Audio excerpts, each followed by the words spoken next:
Hello hello साथीहरू, सन्चै हुनुहुन्छ? आज चाहिँ म मेरो बच्चाहरू यहाँ तल अघि नै मभन्दा अगाडि नै खेल्न आएको छन्। अनि आज चाहिँ म एक्लै हिँड्दै आइरहेको छु यहाँ बच्चाहरू खेलेको ठाउँमा। एक्लै बच्चाहरू चाहिँ अघि नै आइसकेको छ खेल्नलाई। म चाहिँ यहाँ एक्लै आइरहेको छु। खाजा खानु भयो? मैले चाहिँ खाजा खाइसकेँ। मैले चाहिँ अघि नै खाजा खाएर पनि यहाँ एक्लै हिँडिरहेको छु। मेरो बच्चाहरू चाहिँ पर खेलिरहेछन्। अब म चाहिँ त्यहाँ गएर बच्चाहरूलाई देखाउँछु। म चाहिँ आज नजानु पर्यो भनेको थियो। बच्चाले फोन गरेर आउनु कि आउनु भन्न थालिन् के, त्यही भएर हरियाली साँझमा गर्मीको बेलामा है,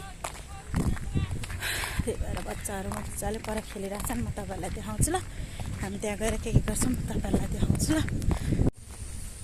यहाँ चाहिँ साँझमा कस्तो राम्रो हरियाली। यहाँ घाम डुबेपछि कहाँ गएको भाइ? कहाँ पौडी खेलेर आएको? धारामा खोलाभरि टनेलो राखेको छ क्या। यहाँ सब्जीहरूको टनेलो होला सायद। अनि यहाँनिर एउटा चौर छ, यहाँ खेलिरहेछन् मेरो बच्चाहरू। मम्मी आयो भनेर कुदे, मम्मी आयो भनेर कुदेर आएको होला। काम भएर सुप्रिमको यसले क्याप बनाएर कस्तो भयो आजको खेल्ने? अलिअलि पर बस्नु न। कस्तो खेल्यो? के खेलेर आयो यहाँ? भर्खर त गएको ड्याडीले त को त्यो भिडियो खिच्दै आउने मालिक नि।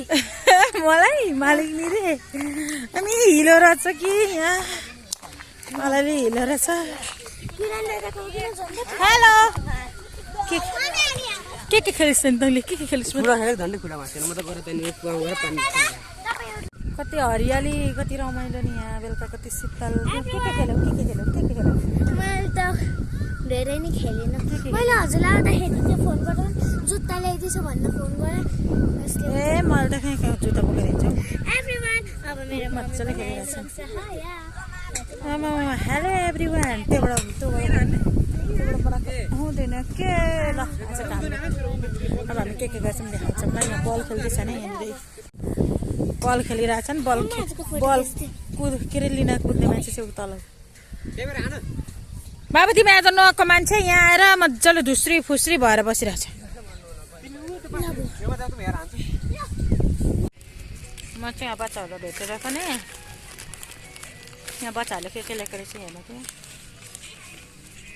यो के हो रे छोरी? जेली रे।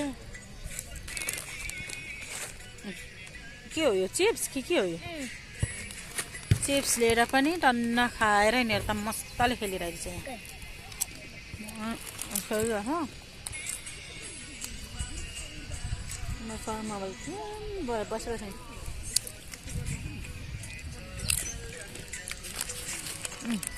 हेलो हेर्नु हुन्छ, आए पनि पुगिसक्यो। आएर पनि फर्किने बेला चाहिँ भइसक्यो। कस्तो नमिठो छ यो? मिठो हो, कस्तो गनाएको जेलीहरू जस्तै हो क्या। त्यस्तो चाहिँ मिठो लाग्छ। अलिकति दालमा लसुन बढी भयो भने चाहिँ नमिठो हुन्छ। आजको हाम्रो ब्लग चाहिँ यही हो साथीहरू। जाँदा पनि बनाउन जाँदा यस्तो बाटो छ भने अब हामी यहाँबाट फर्किने बेला देखाउँछौँ ल।